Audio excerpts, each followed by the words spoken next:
Fred and Sheila McCoy, Hatfield McCoy Museum, Liberty, Kentucky. FredMcCoy.com. Sheila's behind the camera. Hi guys, hope you're having a great morning. Somebody has sent us 2 or 3 pages via email of some stuff that has been written and appeared, and we're just going to hit and miss on it. But one of the things it says in Kentucky was Randall McCoy, tall, broad-shouldered man, a man of property. You know, there's some people that says, oh, Randall, he didn't own nothing. Well, he owned one of the biggest houses in Pikeville when he moved over there, and he owned over 300 acres on Blackberry Fork when they lived there before they burnt the cabin down and run them off. Gray eyes, full beard, and serious, almost morbid, bent personality. He had an almost morbid, bent personality. Randall McCoy was a sad man. Married to his first cousin, Sarah. Married his first cousin. Who would have thought it? Who would have thought that Ellison had children with his first cousin out of wedlock while he's married? Who would have thought that Cap Hatfield, you know, there's even one story that says Cap Hatfield had offed his wife's first husband because he wanted her. Yep. Nan was her name. And their first cousins, Devil Anse's sister, and Devil Anse was brother and sister. And her sister was Cap's wife's name Nancy, I believe, maybe Nan for short. But yeah, she had Nancy and Devil Anse had Cap, first cousins, married each other. And it goes on and on. Several West Virginia Hatfields done the same thing, Randall McCoy. But you know, it never gets pointed out in history. Nobody ever brings that part out. It's always been Randall McCoy and his first cousin. Okay. Well, where do you think Ellison Hatfield, Cotton Top came from? And why did he have the mental incapacity that he had? That's from 2 first cousins. Described by a sympathetic author as a kindly old man. He nonetheless seldom laughed and lacked the natural charisma of his West Virginia counterpart. His West Virginia counterpart was a murderer, a thief, bushwhacker, a deserter, coward. And he hadn't lost as many children. He didn't lose none at that time. That's what I'm saying. Oh, I said it wrong. He didn't lose any children to the feud. Exactly. Yeah. And Randall had lost all of those kids. He lost Troy and Elias. to moonshine, bad liquor deal over turf, but he didn't lose any children to the feud. Randall lost 6 children in the feud. That's buried up there on John Vance's property. Rosanna died early, lost the baby, Rosanna's baby. Sarah died from her injuries that she received from the burning cabin. So numerous deaths. Right. But he didn't go around joking about it. You know, I think I'd respect him more being somber and like he was than if he went around cutting up and laughing and having a good time. Half his family's being killed. Yeah. I've never understood those remarks. I don't know how I would handle it, so I think he did the best he could. Ruling the West Virginia Bank was Captain. We've asked. You know, but we have done some good because used to be it was Civil War Captain. We're going to do a story later on today where it just came out. A lady sent it to you, and it says that Devil Anse has got his rank when he went to the Logan Wildcats when he formed his own unit. I've said that for years. If I was going to say something, I think I would, and somebody picked up on it. Thank you. Going to have to quit giving hints out. Well, that's what I'm saying. Now they can't prove. They know there's no Civil War record. His Civil War record. We've got him over there. He was a private. Yeah. And then he turns up when he put it on his monument that he was a captain and so forth. So, William Anderson, Devil Anse Hatfield also stood tall. Really? That's making me feel good at 5'7". Devil Anse was 5'6". I'm 5'7". So if Devil Anse is feeling tall, man, I must be up there. Devil Anse was a little short guy like Fred McCoy. 5'6".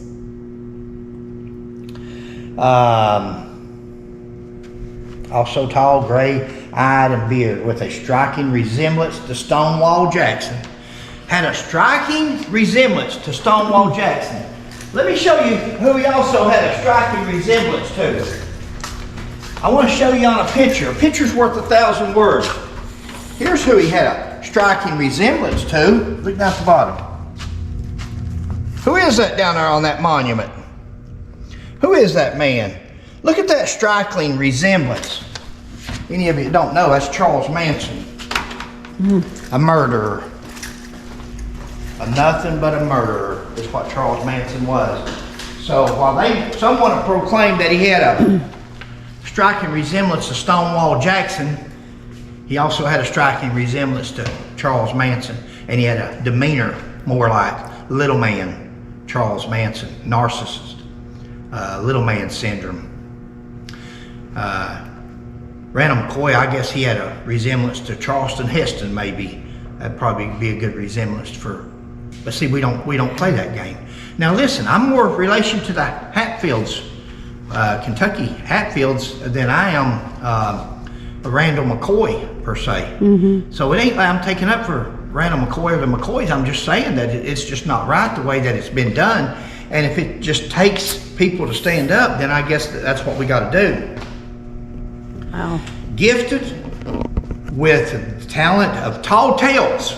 Now they're talking about Devil Anse here. Ooh. Gifted with the talent for tall tales, he loved to prank, an almost clownish sense of humor. The former Confederate officer was a legend in his own time.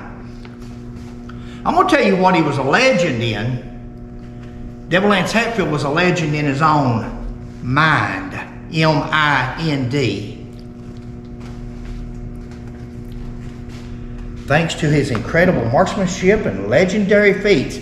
Legendary feats that have been taught in the history, been spoken in the history, written in the history, with absolutely no proof. You know, I saw the other day on this video where they wanted to go metal detect for rounds at the Devil's Backbone and see if there's hundreds of rounds up there, and they'll find them. They'll find them, because you can go to these places and get these rounds and stuff, scatter them everywhere, and go up with your little metal detector, and all of a sudden you're changing history when you do all that.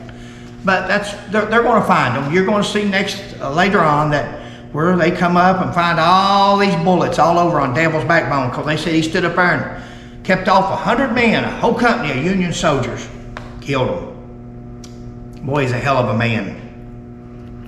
It also said in there it kind of contradicts itself, because it said he liked to tell tall tales. That's why I had that marked, because that's what he did. He told tall tales. He told many tall tales.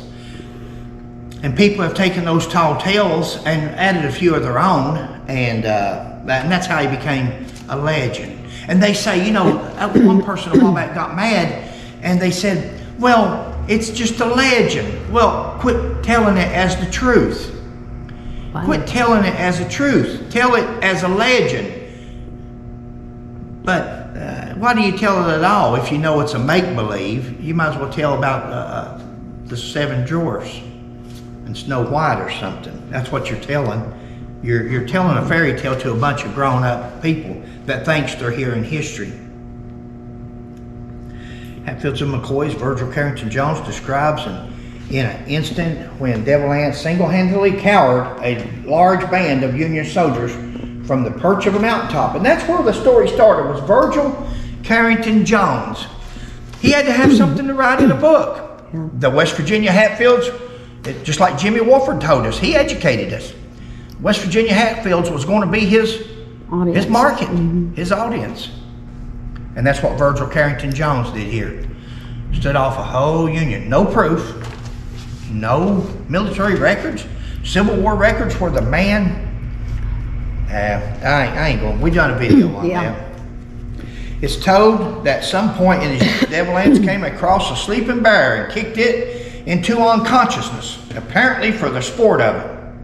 He then stood guard over it without food or drink or ammunition through 2 days and nights. When worried families and friends rescued him, I thought he was standing watch over the bear. He insisted the food go first to his dogs, then shot the animal in its hiding place and vowed according to some accounts, that after such an adventure, he was ready to face the devil. A good fit for the nickname he would carry later in life. So we've got that he got his nickname from Devil's Mountain, Devil's Backbone. We got it from him being as mean as the devil. His mother told him when he was a kid. And now we've got it here where he was shot a bear in her cave. And I don't know. Now in the name of home defense, he formed the Logan Wildcats. 1863, Devil Anse Hatfield realized as a Southern sympathizer, he and his family and property were in real danger. Now in the name of home defense, he formed the Logan Wildcats, which as one of the most feared guerrilla bands to patrol the Tug Banks, too often forgot its honorable objective and cashed in on the last and honorable spoils of war. That's a true statement, that last part.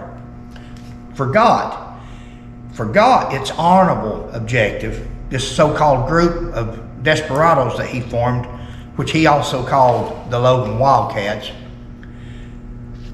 And they cashed in on the less than honorable spoils. Guys, you know what that means? It means he stole.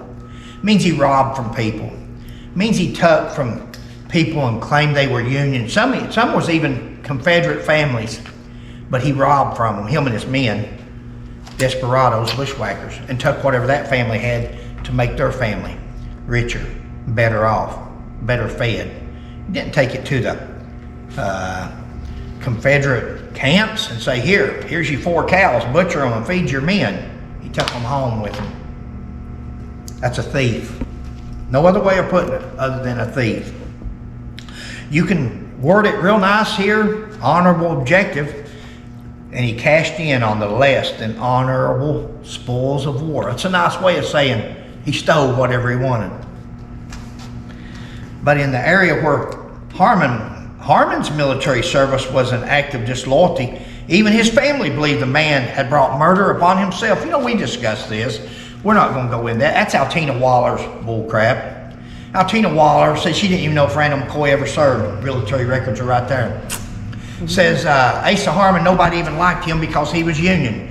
And everybody in Kentucky was Confederate. You can tell she'd never done her research. Never done her research. Kentucky was a Union state, predominantly. Nobody liked him. He brought the murder on himself, really.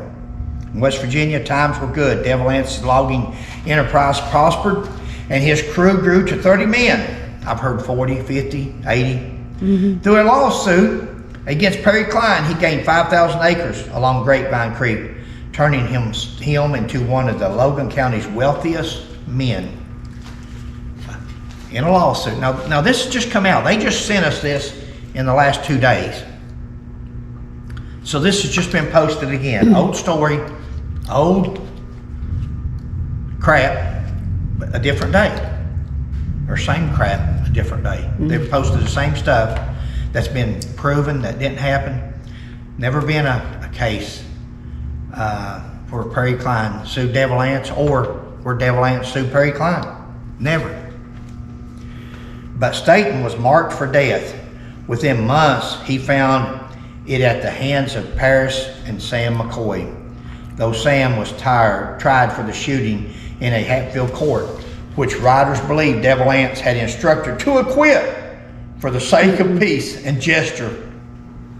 The McCoys were enraged that Sam had to stand trial at all. It's not true, guys. You're watching too much History Channel. Too much History Channel. Paris McCoy did not shoot Bill Staten. Bill Staten shot Paris McCoy. Wounded him. He thought he was by himself when Sam McCoy raised up and shot and killed Bill Staten. There was never a trial. There was never, if there was, please, let's put that on our list. We'd also like to see the court records for the trial where Sam McCoy was held trial for killing Bill Staten. Because there is no court records to that effect. He simply went before Wall Hatfield. Exactly. Ellison Hatfield's the one that had him charged, his brother-in-law, because they killed Bill Staten. He had married Bill Staten's sister. and he wanted them charged. And they put out a warrant for Sam and Paris, but when they came in on it, Randall brought them in. Randall turned them in. He gave them a ride over there. That was part of the movie. I think that was in the movie, and that's true. Randall turned them in, took them to see Walt, West Virginia judge, justice of the peace. And after he heard the evidence, and he found it self-defense. Self-defense, yeah. No need to elaborating on it. There's other videos. That's right. Almost everyone in America has heard the Hatfield-McCoy feud. It's right up there with Custer's Last Stand, the gunfight of the OK Corral, as famous American history historical events. Boy, you know, to be a historical event, it's got to be the most provable bunch of bullcrap that's ever been called historical information. It's got to be. There's so much made up stories in the Hatfield-McCoy feud. You don't have that in all these other. We had longtime residents of the area and family members of the feudists adding new stories to the mix. Guys, how can you add new stories to the mix with any credibility? This is somebody's website. I don't get the whole thing. They just email us the important parts. But somebody had wrote, we had longtime residents of the area and family members of the feudist family adding new stories to the mix. And that's what they are, stories. Adding new stories to the mix. This generation here, last generation, added new stories to the mix. How can you add new stories with any credibility to them? They can't be new stories. In order for them to have credibility and any truth, they would have to be old stories passed down. And we all know what happens when you whisper something to your friend, and that friend whispers something to their friend, and you pass it around. By the time it comes back, It's totally different. yeah, and that's what happens. Totally different. You can't add new. You can add them, and that's what's been happening. You're adding new stories. They're nothing but stories, or what we call lies. 1889, T.C. Crawford, a reporter for the New York World News, referred to as Murderland. He referred to that area as Murderland, as barbarous, uncivilized, and wholly savage region. Over 120 years later, despite Altina Waller groundbreaking attempt to put these events in their proper social, political, and economic context, too many people still prefer to peddle the tall tales first put into play by writers such as Crawford. Guys, who would you rather believe? Altina Waller from 1988 or T.C. Crawford from 1888? A world-renowned author, world-renowned reporter that traveled the world. He was all over the place. He had no reason to make up a story on Devil Anse Hatfield, no more than nothing. He met the man, and he didn't like him. It don't sound like him. Don't sound to me much like he liked his disposition and things like that. But he told it like he saw or was portrayed to him. He wrote it like that. Don't get mad. Don't kill the messenger. T.C. Crawford was the messenger. Why do you get mad for when he describes people as barbarous and uncivilized and wholly savage when you're out here burning people's houses down and shooting women and children when they come out of a burning house? Savage? Whoa, how would they ever come up with savage from that? And Devil Anse back there leaning on the chair with his rifle, his shotgun, his pistol in one hand, shotgun in the other. Step back there and look at it. Let's see if T.C. Crawford misrepresented Devil Anse Hatfield and the West Virginia savages. Did he? Look here. There's a pistol in his hand. There is his shotgun. Here's his ammunition bag with all of his extra ammo and his extra gun in there. Beard, hat. Only thing they're missing is the moonshine jug sitting down here by the chair. And so I don't know if T.C. Crawford I do know. I do know. T.C. Crawford did not misrepresent Devil Anse Hatfield. Some of them don't like the representation that he gave, but that was the true representation. Original portrayal of the people of Tug Valley as barbarous, uncivilized, and savage. Really? I'm almost done here. We will feature work by Altina Waller, whose book, Feud, Hatfield's and McCoy's Social Change in Appalachia, is the gold standard for recent academic studies of the feud and historical contests.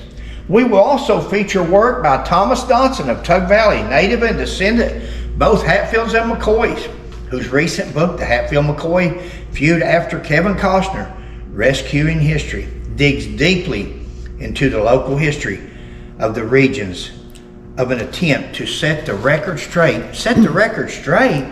Altina and Tom both have done nothing but distorted the record. Like I said, Altina Waller said there was no record of Randall McCoy's military background, and there's numerous records of it. We have it over there on the wall. She says that Anse was the only one that was a Union on that side. Preacher Anse Hatfield, my great-great-grandfather, was a Union soldier. And poor old, I don't want to get in on the other one. Yeah. But these books, that's 2 books. Read them. If you read them for history, read them to be able to say, hey, I read this nonsense. And both these books, in fact, they're both marked right here. Right there, there's what it looks like. I'll give them a plug. Right there. Rejected. It's rejected. And the Feud, right there, Altina Waller. The Feud.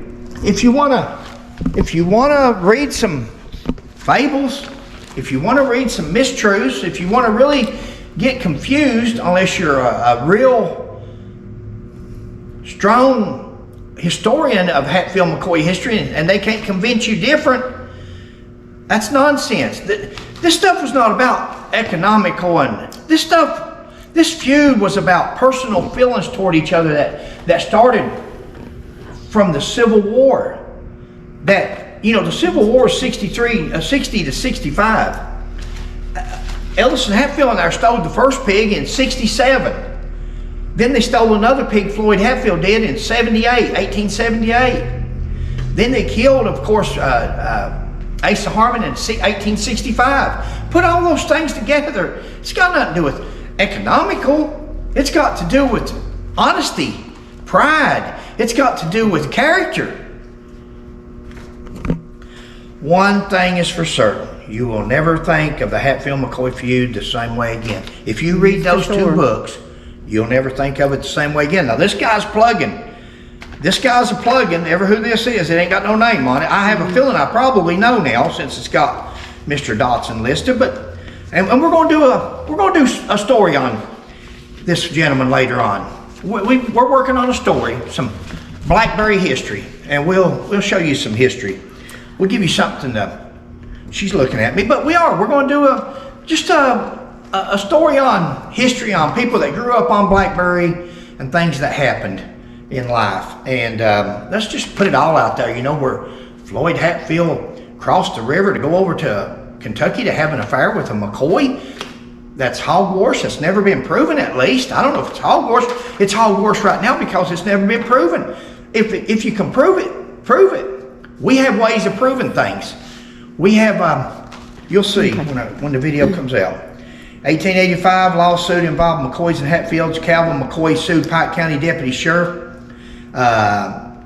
named Hatfield. In 1885, Calvin McCoy sued a Hatfield. It just says a Hatfield here. It's funny how we want to tell the truth about everything, but it says a Hatfield. Guess what the Hatfield's name was? Hatfield's name was Anderson Hatfield. Now, we know my great-great-grandfather, that was Anderson Hatfield, Preacher Anse. But they just put in here in 1885, a lawsuit involved a McCoy and a Hatfield. Calvin McCoy sued a Pike County Deputy Sheriff named Hatfield for false arrest. Well, it's in mine and Sheila's book from years ago. And, but the name on the suit is actually Anderson Hatfield. Now, it goes on to say that he had falsely arrested Calvin McCoy. He couldn't read or write and had read the warrant wrong. Well, we know that couldn't have been Preacher Anse Hatfield, because Preacher Anse Hatfield was the justice of the peace, had to be able to read and write, and he also took censuses. He went around to the houses and how many children you got and all that, and you had to spell and write and all that. So we know it's not Preacher Anse. But this gentleman didn't want to put his name, Anderson Hatfield, even though it's right there on the court record. In fact, let's stop this video right here, and let's just let you go take a picture out of our book. Of the court record? I love to show documentation. Okay. Stop it pause there. it? Or, yeah. She added a couple of pictures out of our book with the lawsuit, which, like I said, is good for documentation. Anytime you can include documentation where you can prove something to somebody, why not show it? The reference to the Anderson Hatfield, Right. we know that it was, or we don't think it was Preacher Anse because he could read and write. Right. However, Preacher Anse's son, Ransom Hatfield, you know, they actually named Blackberry Creek is called Ransom, Kentucky. There was a Ransom post office and there was a McCoy post office. Now that's all joined together in one post office back home. But Ransom, Kentucky was my address where I was born and raised. And that's Blackberry Creek, another name for Blackberry, but that was named after Preacher Anse Hatfield's son in honor of him, Ransom. From what we were always told as a child growing up. If anybody has anything different on that, I could be wrong. So maybe somebody can correct me on that if I am. And we don't mind being corrected. But what I was going to say there, Ransom, Preacher Anse's son, Ransom Hatfield, had a son that he also named in honor of his father, Anderson Hatfield. Okay. So they're thinking over the years that Anderson Hatfield, that he had sued, That one. could have been that one. Now that's the story. But now if you'll put your dates together, Calvin was killed in 1888. And I don't know what year Ransom was born. I didn't do the research on that, and when he had children. So again, it may still be in limbo there, that part. Maybe that right there gives somebody some research to do. Another good story to write on. All right, guys. Video's been long enough. Yeah. Yeah, it's quite long, 20-some minutes long. Fred and Sheila McCoy. Please like, subscribe, and share. And we'll catch you on the next one. Bye. Thank you all.